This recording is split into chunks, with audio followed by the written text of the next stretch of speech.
Hey everyone, I'd like to welcome each of you back to the Extreme Success webinar series with Peter Weddle. I'm David Testerman with BrokerHunter.com, and I'll be your moderator for today's presentation. As many of you were here on the very first session, Broker Hunter is launching a new initiative. We call these the Talent Community Learning Series. These are going to be a series of webinars we're going to be doing periodically throughout the year where we're going to bring you the leading experts in financial services recruiting, thought leaders in the industry, career advancement experts, and also industry trends that we think are important to you. And the reason we're offering these is simple. We want to provide you, our talent community, with the best tools and tips to help you advance your career or find your next one. Today's webinar is part 2 of the Extreme Success webinar series. We're going to go over the Extreme Success Mindset. We have archived and have a recording to session 1. We'll make that available here later today along with a recording of session 2. So for those of you that are coming in here late or would like to listen to it again, you'll have the ability to do so. A couple quick housekeeping items here real quick that we'll jump into. We are going to be doing a Q&A session here at the end. There is a chat box available for you to ask any questions you have along the way. We are going to hold off on answering those until the end of the formal presentation, and myself and Charlene Perez with Broker Hunter will be taking care of those for you. So we look forward to getting any questions from you, and again, along the way as things pop up, feel free to ask them via the chat pane, and we'll make sure we try to get to as many as we can at the end in our allotted time. So without further ado here, I'm going to give a brief bio for those of you who were not here the first time. We are proud to have Peter Weddle giving this webinar series. Peter has authored over 24 books and been a columnist for the Wall Street Journal, National Business, Employment Weekly, and CNN. He has been described by the Washington Post as a man filled with ingenious ideas. He's also the CEO of Weddle's Research and Publishing and the Managing Director of the International Association of Employment Websites. In addition to that, he's a West Point grad and holds advanced degrees from Middlebury College and Harvard. So with the introduction, it's my distinct pleasure to introduce everyone to Peter Weddle. Peter, the floor is yours. Thanks very much, David, and I too would like to welcome everybody back to this session 2 in the Extreme Success series. And as David mentioned, we're going to talk about the extreme success mindset today, the outlook, the perspective necessary to achieve extreme success in what is a very different kind of job market and workplace. First, let's talk about how employers are looking at the world of work today. Employers believe that they are in a war for talent. Survey after survey indicates that CEOs believe that their most important challenge, their biggest hurdle to success, is to find talented workers. Yet in our culture, we think talent is the purview of movie stars and world-class athletes and future Nobel Prize winners. So whether you're in transition and looking for a new job, or you're in a job and thinking about moving to a better one, the key issue is how do you get employers to fight over us in the war for talent? Well, first we have to understand why this war actually exists. It exists because of something called the economic singularity. Now that term singularity was first coined by an academician and science fiction writer by the name of Victor Ving. And he defined singularity as that point in time when machines would become smarter than humans. Now, he thought that was going to happen around the year 2035, so we still have a little ways to go before that happens. But the economic singularity is a term that I've coined to define another transition point. This transition point is that point in time when the employees working for companies overseas become smarter than many of the employees working for companies here in the U.S. And in that singularity, the economic singularity, we have actually passed that point in time. So the issue today is what does that mean for us? What does it mean that employers today are no longer competing with cheaper labor, they're competing with smarter labor all over the world? Well, it has meant two huge changes, one in the job market and one in the workplace. First, in the job market, the definition of qualified, the definition of what it takes to be perceived as a qualified applicant has changed. It used to be that what you did to prove that you were qualified was to show that you matched an opening's stated requirements and responsibilities. If you could prove that you were a match to those two specifications, you were deemed able to do the job. And if you were able to do the job, you were qualified. That's what employers were looking to do, to get the job done. And the principal capability that you needed to get the job done was experience. Experience enabled you to know how things got done effectively and efficiently within the organization. Well, today, experience doesn't hack it. Experience, unfortunately, isn't enough. Today, employers are looking for superior performance. As a result of the economic singularity, they need every worker to bring their A game to the workplace. And experience by itself doesn't do that. We need experience and expertise, state-of-the-art skills and knowledge. So if you can position yourself not as someone who can do the job, but rather as someone who will excel on the job, if you can see yourself that way and then rebrand yourself in the job market as someone who can do that, you will be seen as an asset, someone that employers will battle over in the war for talent. The second change has occurred in the workplace. In the workplace, the definition of value, the definition of what it means to be perceived as a valued employee has changed. You know, in the past, what employers were looking for was dedication. And the way you showed dedication was with your time. The more face time you spent in the office and the more time you spent while you were on vacation or on business trips, checking your BlackBerry, looking at your email, the more valuable you were perceived to be. But today, as a result of the economic singularity, what employers really need in order to be able to compete in that global marketplace is higher productivity and better quality. And putting in time just doesn't ensure the delivery of those two outcomes. The only way to achieve higher productivity and better quality is with extraordinary work. So if you can come to the workplace and deliver creativity, innovation, originality on the job, do more than just accomplish your job, actually bring excellence on the job, then you will be perceived as an asset as well. What employers are looking for is not just people who have the capacity for excellence, that's potential, but they actually bring it with them and use it on the job every single day. That's reality. So the issue for us is, how do you transform yourself into that kind of an asset? And the challenge is that most of us find ourselves in one or both of two boxes. And we have to get out of those boxes if we want to be successful. The first is a box that we put ourselves in. It's a box where we accept the label, the perspective, the definition of being a job seeker. We are a supplicant for work. Now, the problem with adopting that perspective in the job market is that in most cases, people who are job seekers are unemployed. And that gives you a second-class status in the job market.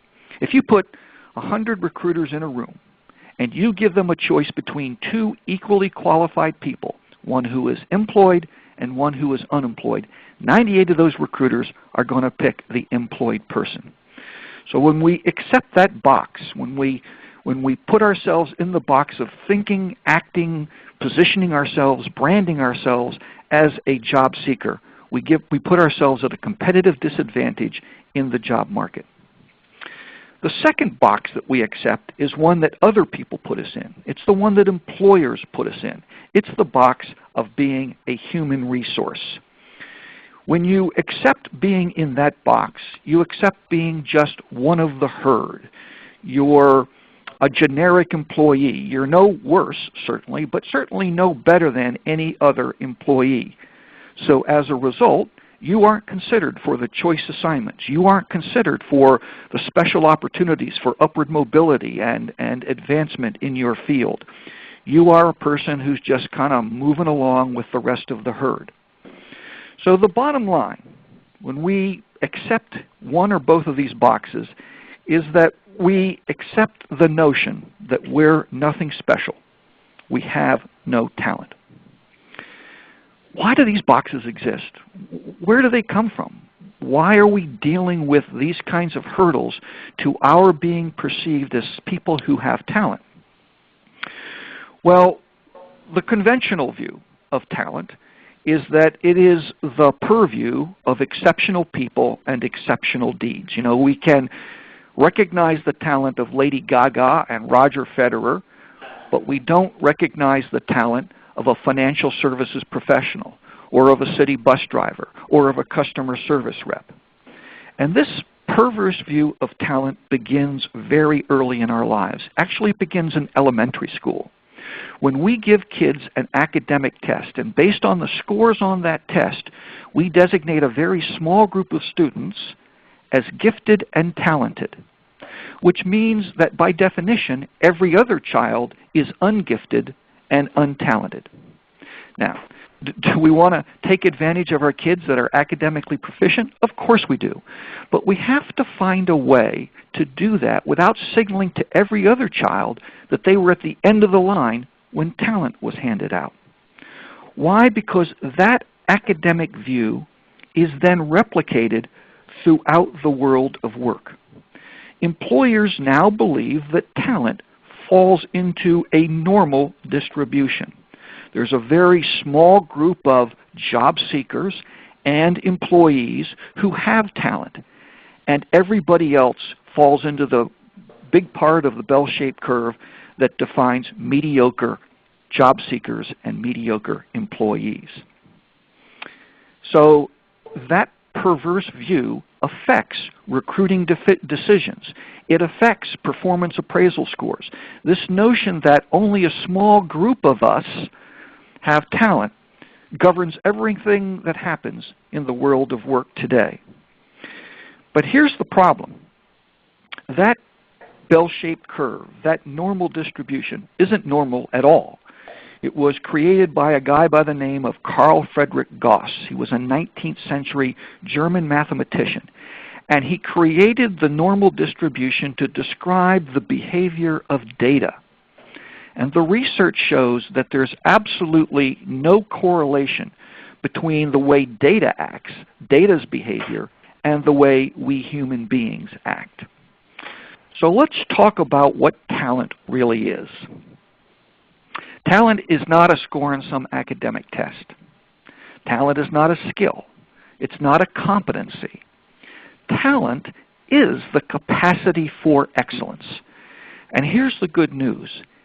It is an attribute of our species. Like an opposable thumb, every human being is born with the capacity for excellence. It is a characteristic which defines us as people. Every one of you, every one of your spouses, every one of your kids, every one of your parents have the capacity for excellence.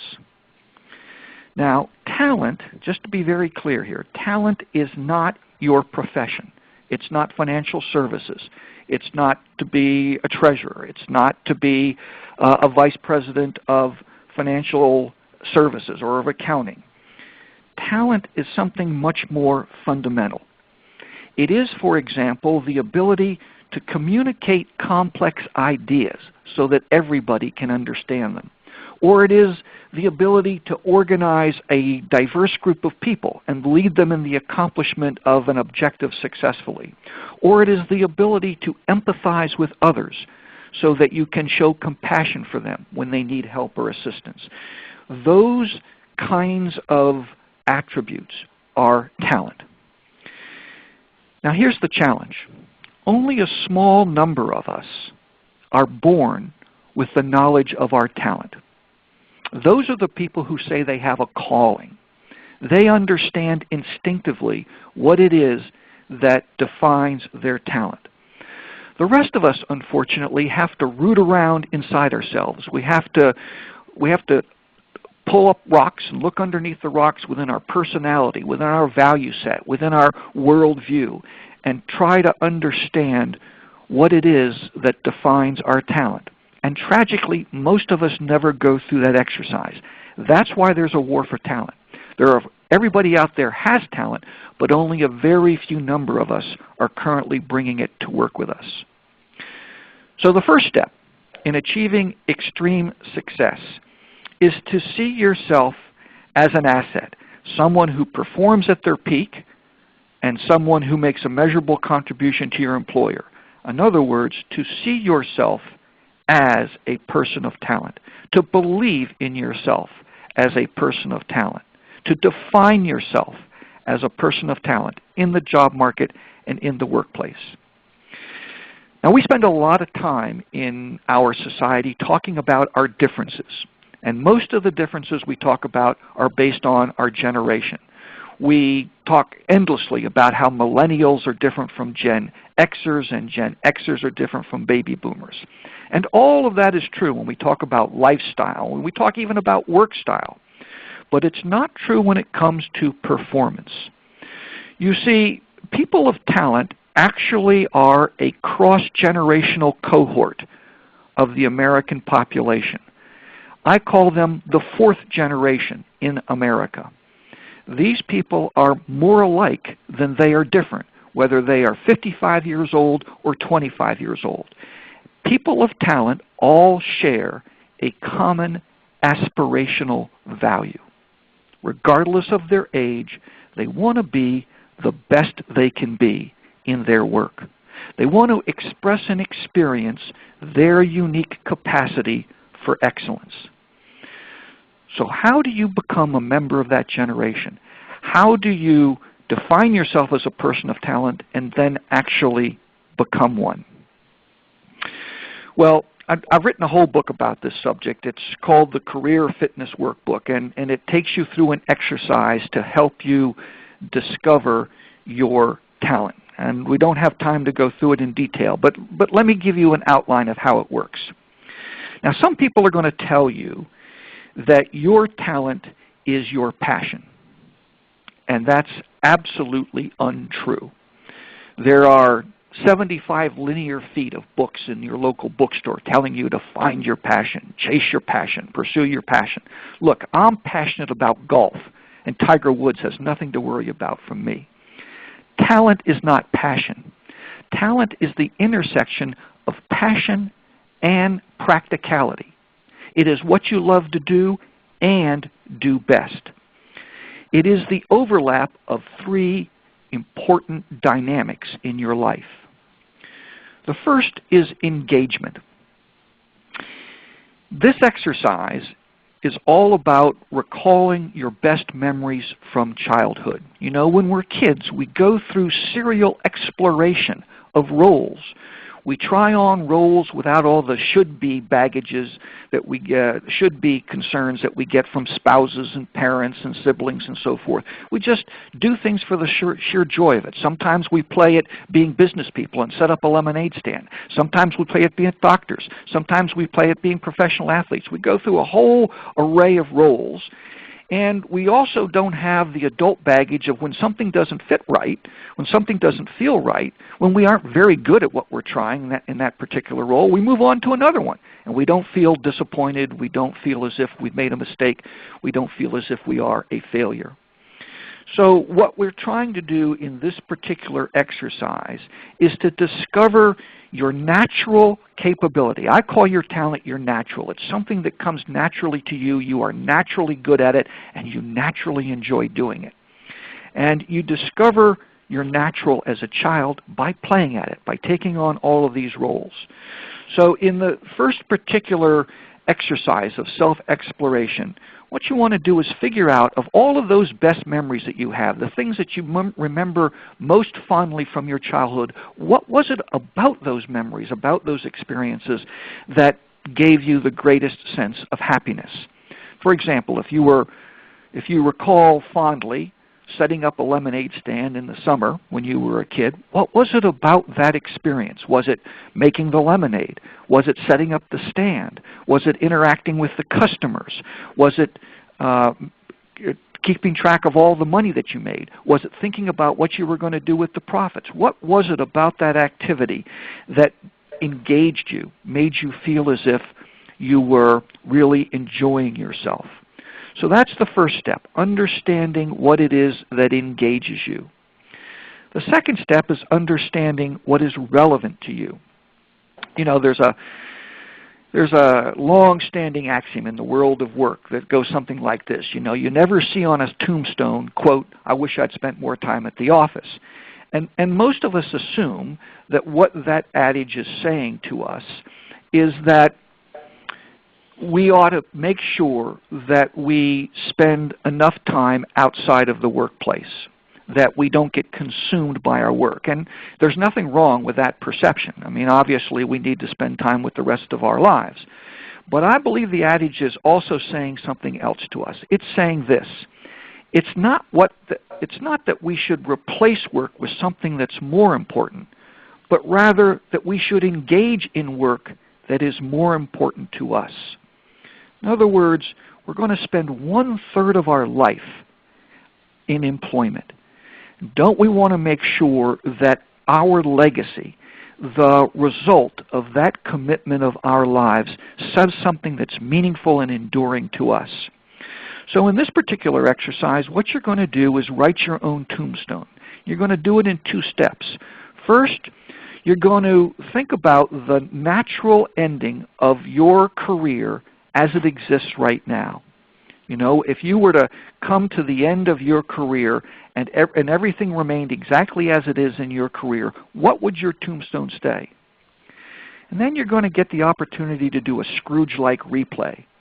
And in that particular instance, what you're going to do is reimagine your career in a way that would enable you to get to a tombstone that would really state a legacy that you would be proud of, that you would find meaningful, that you would find important for the 1/3 of your life you're going to spend at work.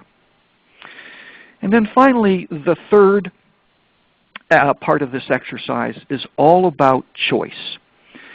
In this particular exercise, you're going to imagine that rather than that person in Florida that just won the Powerball lottery for $500 million, it was you. So now you have nothing to worry about financially. You can pay off the mortgage, you can set aside money for the kids' college education, everything is taken care of. And once you've taken that around the world cruise, once you've purchased the Maserati, once you've spent as much money as you can possibly spend and you still have plenty more, what would you do? What would you choose to do if you didn't have to worry about money? What would it be that would so interest you and excite you and engage you and be relevant to you that you would do it no matter what? The overlap of those 3 perspectives is where your talent lies. It is, as I said at the outset, the intersection of what you love to do and what you do best. Now, once you have that understanding, the question is, what do you do with it? After you've discovered your talent, how does it fit into the ebb and flow of a career?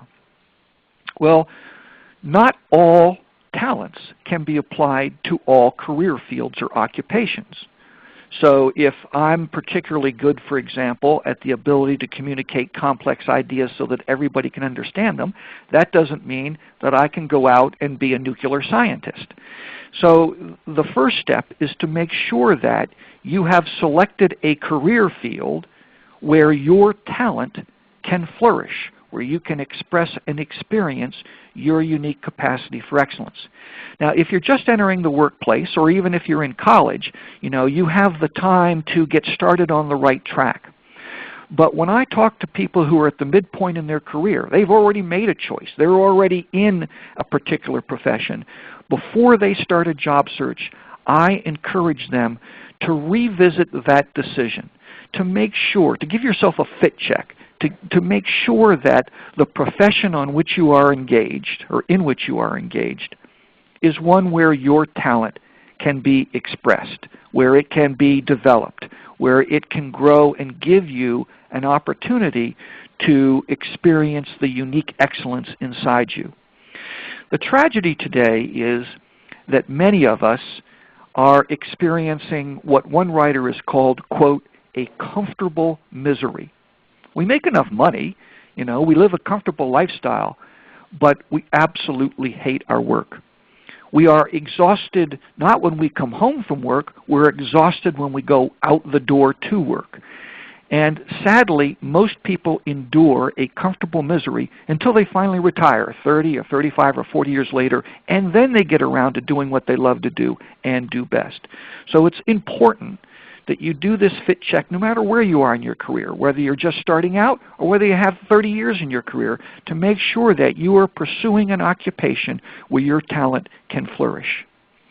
Then the next thing you want to do is make sure that you go through 2 developmental cycles, not 1. Most of us understand that we have to develop our skills in our particular career field. We have to make sure that we have the skills and knowledge necessary to perform as a financial services professional, for example. But I want you to think about a professional athlete. A professional athlete doesn't just focus on the skills of his or her particular sport. They also focus on their physical fitness as well. And that physical fitness, their athleticism, that is their talent. It is their endurance or their strength or their hand-eye coordination. So professional athletes intuitively know that they not only have to increase their skills in their sport, but they also have to pay attention to nurturing and developing their talent. A talent can be frittered away. It can diminish in capability just as your skill set can. So you want to, in parallel, work on developing your skills in your particular profession, craft, or trade, and also in developing your talent. It deserves as much nurturing as your skill. Once you have moved into this developmental stage, you can then look at jobs. And every single job should be evaluated for whether it will enable you to continue to advance, to express and experience more of your unique capacity for excellence. Once you've selected a job, then you want to be sure that that advancement actually occurs. And you do that by setting 3 goals. First, an achievement goal. What can you do in the next 12 to 18 months that will enable you to expand the excellence you bring to the work you are doing right now, to the job that you have right now? That's the return on investment that you owe to your current employer. They're paying you for that excellence. The second goal is an advancement goal. Where do you need to be in the next 3 to 5 years in order to keep moving forward in your profession and in the nurturing of your talent? This advancement goal is almost always a new job. It may be a new job with your current employer. In fact, in today's world, it's likely to be. But it may from time to time mean that you have to move to another employer in order to keep moving forward, to keep advancing in your expression of excellence. And the third goal is a developmental goal. It goes back into that dual developmental cycle that I mentioned at the outset, and it makes sure that you acquire the skills, you acquire the knowledge, you acquire the wisdom necessary to be able to perform at your peak. So that's the way talent helps you manage your career. Now, let's talk a little bit more about what seeing yourself and actually becoming a person of talent can do for you. You know, a couple years ago, there was a book called Free Agent Nation. It was a bestseller, and everybody now talks about how we are in a free agent economy. And in a free agent economy, we set ourselves up as our own little independent company, Me Inc., and we work for ourselves. And in most cases, the idea is that you are responsible for going out and finding your next gig and the next gig and the next gig after that. Well, I believe that Free Agent Nation only got it half right. It's true that most Americans do want to work for themselves, but they want to be employed by somebody else. They don't want to have to go out and chase after this gig and the next gig and the next gig after that. They don't want to be free agents. They want to be freed, F-R-E-E-D, freed agents. Only people of talent can be freed agents. In order to position yourself, in order to do that, you want to position yourself in the job market, in the workplace, as a unique brand, as someone who stands for excellence in the expression of a certain career field. You're not a job seeker. You're not a human resource. You are branded as a person who brings their excellence to work with them every single day. If you can set yourself up that way, you achieve a huge advantage. And that advantage is this. As most of us know, job security no longer exists in the workplace. This is a highly competitive global marketplace. This is not because employers are being mean or they don't care about people. It's that they are being buffeted by the winds of extraordinary competitive pressures all over the world. There is no job security. The average tenure of a Fortune 500 CEO is now down to less than 4 years. If that's true at the top of the heap, you can be sure it's true everywhere else throughout the enterprise. However, a person who is a person of talent, who sees him or herself as a free agent, can replace job security with career security. Career security is the ability always to be employed and always by an employer of your choice. No matter what the state of the economy is, no matter what the state of the workplace is, you can always not only find a job, but find the job you want with the organization you deserve. There are two other benefits to seeing yourself as a person of talent. The first has to do with your pocketbook. In 2004, just 61% of employers were paying hiring bonuses. But as talent has become more important, more and more employers are leading with the only thing they can compete with, and that is money. 61% of employers were paying hiring bonuses in 2004.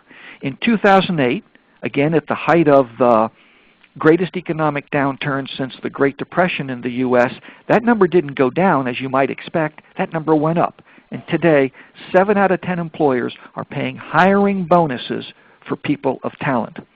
They are also paying above market salaries in order to attract such people in the door. Just a quarter of employers were paying above market in 2004 for people of talent. In 2008, again in the middle of this terrible recession, that number didn't go down. It went up to almost a third of employers. And the same is true in the workplace.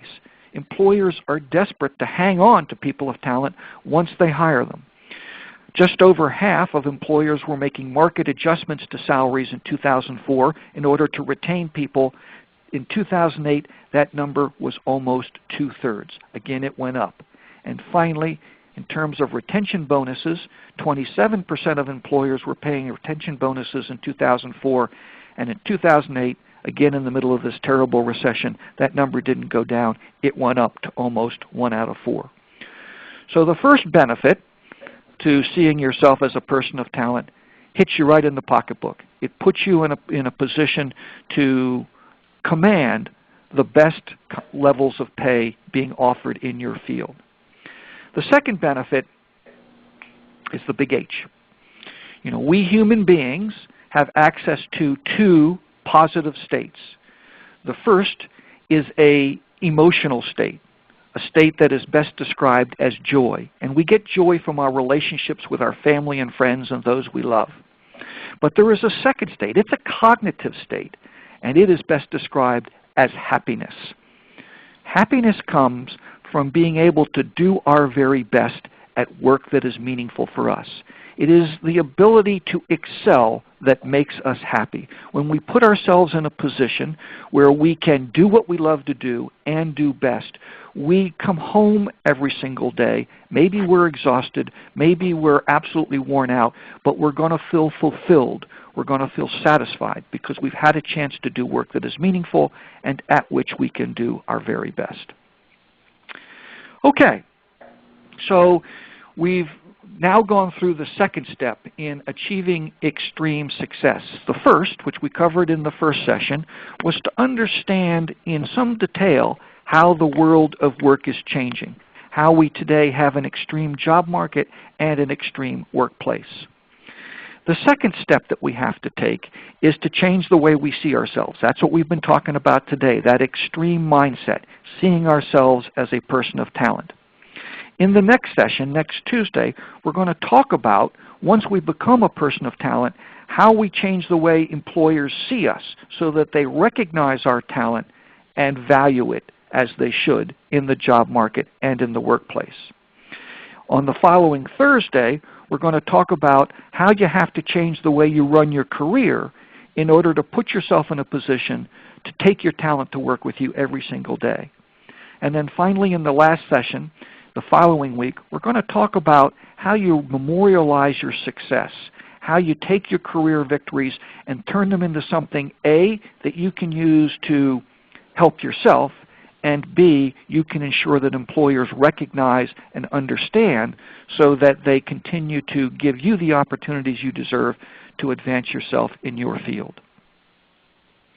If you'd like to know more about anything that I've covered today, I just want to mention, I've already mentioned this first book, the Career Fitness Workbook. It's available, all of these books in fact are available at Amazon, and it's a self-study program that will actually take you through how do you find your talent, how do you integrate it into your career, how do you build a strong career so that your talent can flourish. The second book, A Multitude of Hope, is a novel. It's not John Grisham, unfortunately, but it is an entertaining way to better understand what's going on in the world of work in the United States and how you can leverage those changes to reaffirm the American dream for you. The third, The Career Activist Republic, talks about this notion that the free agent nation only got it half right, and really we are becoming a republic of career activists, people who work for themselves but want to be employed by somebody else. And finally, The Success Matrix is a collection of my columns in the Wall Street Journal and CNN that talk about a lot of the issues that we'll be exploring in this particular series. I also write 2 newsletters that come out every other week. They are free. They come out over the web. If you'd like to get either one of those newsletters, one is for job seekers and one is for career activists, please go to my website, Weddles.com, and at the very top of the home page there's a link where you can sign up for either or both of those newsletters.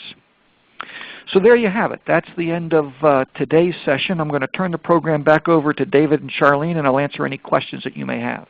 All right, great. Thanks a lot, Peter. That's good stuff as usual. And just wanted to kind of reiterate what Peter was saying as a subscriber to his newsletters. I said this in the last session. I highly recommend that any of you that are interested in any of these topics to at the very least, go to Weddles.com and subscribe to these newsletters. They're a wealth of information and definitely give a different perspective from one of the industry-leading experts on this topic for sure. And I think it could certainly help you all have a competitive edge as well as you're out looking around for new career opportunities or trying to advance within your current one. So with that being said, we have some questions here. I got an interesting one here, Peter, that this is a good one. This is a little different way of looking at something here, but somebody's asking, how does a prospective employee or a job candidate discern whether an employer is what they would consider talented or just mediocre? Are there any? Well, that's a great question, and it goes right to the heart of successfully managing your career. And I think that there are, at least 3 aspects. The first, of course, is obvious, that you want to put yourself in the right position where you can be challenged but not overstretched, not under-challenged but not over-challenged, so that you can do your best work. But after that, the second, I think, screen that you want to subject any employer to is values and culture. It's very hard to understand or to be able to ferret out an employer's true values and culture. They're all going to tell you, oh, this is a great place to work, and you're going to come here and hit a home run in your career and so forth. The best advice I can give you is that the way you are treated as a candidate in the recruiting process is a pretty good surrogate for the way you are likely to be treated as an employee in the workplace. So if you submit a resume to an employer and it goes into the black hole and you never hear anything back and they don't even have the courtesy to acknowledge the receipt of your resume, that tells you something about the culture and values of the organization. If when you go in for an interview, you're treated like someone who's interfering with the real work that has to get done, that tells you something about the culture and values of the organization. On the other hand, if your resume is acknowledged, if you're thanked for taking the time to send in your resume, if you go to an interview process where people are actually interested in what you have to say, they're engaged by your answers, they give you a chance to talk to employees in the company, that says something as well about the culture and values of the organization. And then finally, I think it's very important to make sure that whatever the culture or value is of the organization, that it's a place where you feel comfortable. In other words, if the organization has a culture where it's very horizontal, there's no hierarchy of positions and everybody talks to everybody else, you have to be comfortable in that kind of environment. If you're more comfortable in a hierarchical environment where you report to someone who reports to somebody else, there's nothing wrong with that. You just have to make sure that those are the kinds of organizations that you put yourself in. If you're more comfortable working in a team and the organization really wants you to work as an individual, that's probably not the right place for you.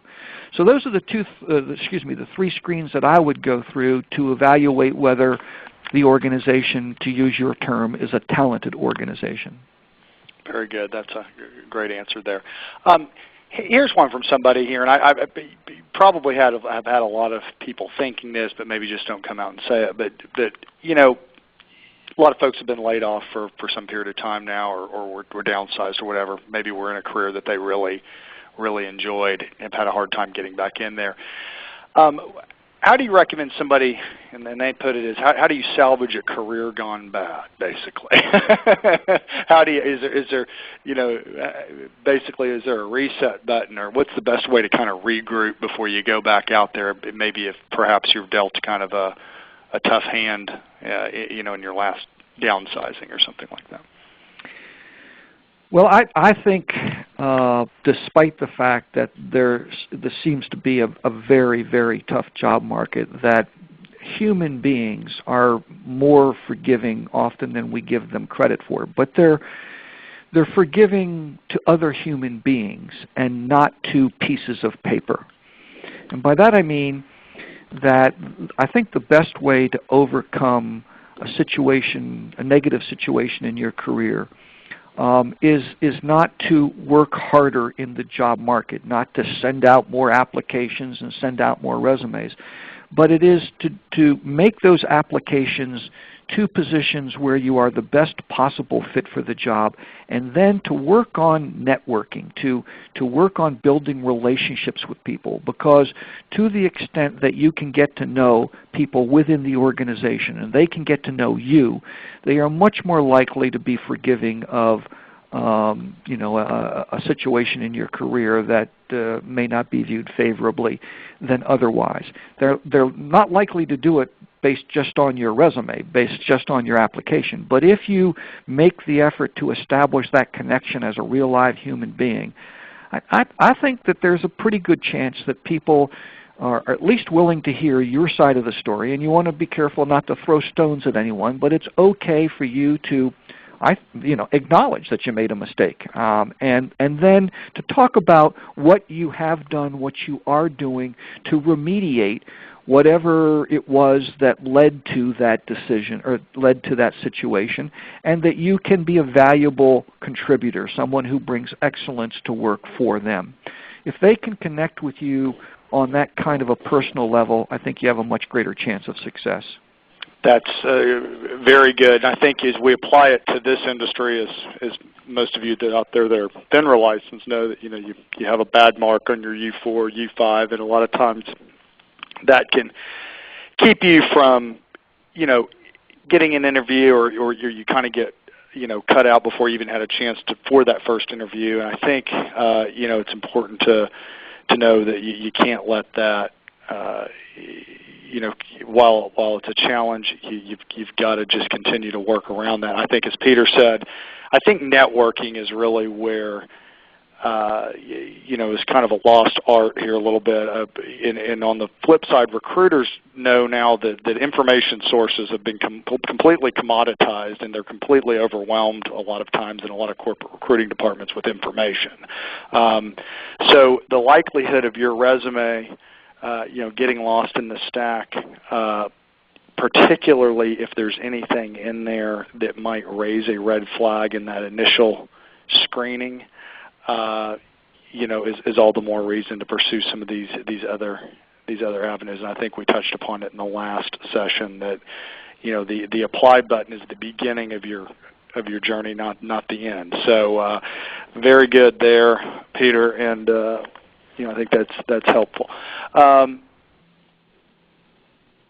Very good. We're kind of running out of questions here real quick. We've got, here's one last one. I think you're going to get to this probably in subsequent webinars here over the next couple, but we're going to go ahead and ask anyway. What's the best way for somebody, you can list in a resume your skills, kind of your past experience. How do you go about, or maybe give some examples of how you would highlight a talent, or I guess, what would be the best way to position that in like a LinkedIn profile or perhaps in an interview? Well, I think a talent is not easy to describe because we in our culture have historically not paid attention to talent except when people are winning dance contests on TV or playing professional sports or whatever the case may be. So it's not a term that trips lightly off the resume. But I've given you some examples. There are several surveys out which indicate that one of the talents that is most missing in the workplace, regardless of your profession, regardless of your level of seniority, regardless of your years of experience in the workplace, that CEOs consistently identify is leadership. Now, the problem with the term leadership is that it means different things to different people, and that's why I would explicate the word to something, to your definition of what leadership means. If that's your talent, and your talent is actually being able to take small groups of very different people coming from different backgrounds and to pull them together into an integrated team that can accomplish a task, that's what I would say on the resume. I would describe the talent in a way that helps get past the jargon and helps the recruiter understand what it is that you're talking about. Now, the irony here is that you still have to identify all those hard skills that are required and that are specified in requirements and responsibilities. Those are a precondition. But what separates you from the herd, what enables you to demonstrate that you aren't just a generic job seeker, but that you are someone who can really bring excellence to the job, is this notion that you have this talent that enables you to take your core competency and apply it in a greater array of situations and circumstances in the workplace. Not every recruiter is going to understand that, tragically. I mean, recruiters are, they're products of our environment as well. But I do think that once you get through the initial screen with your skills, what will really resonate with that hiring manager is that talent. It is that unique attribute that you can bring to his or her team and help them be more successful, because that's really how they're going to evaluate you. Can what you bring to the table help the supervisor, your new boss, be more successful in his or her job. So I'd take the time to, in a very succinct and short phrase, describe what it is that best encapsulates that talent as something that's an advantageous capability in the workplace. That's a very good answer, and just to kind of extrapolate on that a bit, is I think you've, as Peter had alluded to, you want to focus on your hard skills, in the resume, when you're applying to the job, when you're trying to get that first phone screen, because that's kind of the initial screening that takes place, kind of compared to a job description or the role. I think when you get beyond that first interview, when you get beyond that phone screen, but to a direct line manager or hiring manager, the way you really differentiate yourself from everyone else that's applied for that job and has made it to that next stage is really this aspect that Peter's talking about, is focusing on past successes and expanding beyond what's in the job description and the specific role, and talk about your talents and how you can bring that to help them be more successful. I think the people that we see that are traditionally the most successful, that seem to get the job, are able to convey that to the hiring manager that, not only am I qualified, but I'm going to make you look good. I think that's kind of a key thing there. So.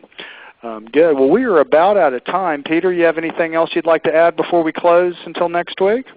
No, I just want to remind everyone that I do write a newsletter, and I try to explicate and explore further each and all of these issues. And it's not a heavy read. It comes out every other week. Certainly like to have you all sign up and to get that newsletter. And you can do that again by going to my website, which is Weddles, WEDDLES.com. All right, very good. Well, I would like to thank you for Session 2, Peter. That was great stuff, and we're looking forward to reconvening here next Tuesday. And I'd like to thank everybody today for attending. Hopefully you're finding some value in this, and we look forward to having you next week. Hope everybody has a happy and safe Memorial Day weekend, and we will be back next Tuesday at 2 p.m. Eastern. And we'll be sending out an email with a link to Session 3 registration if you've not already done so, as well as to a recording of this one. Hope everybody has a great day and a great Memorial Day weekend, and we'll talk to you Tuesday. Goodbye.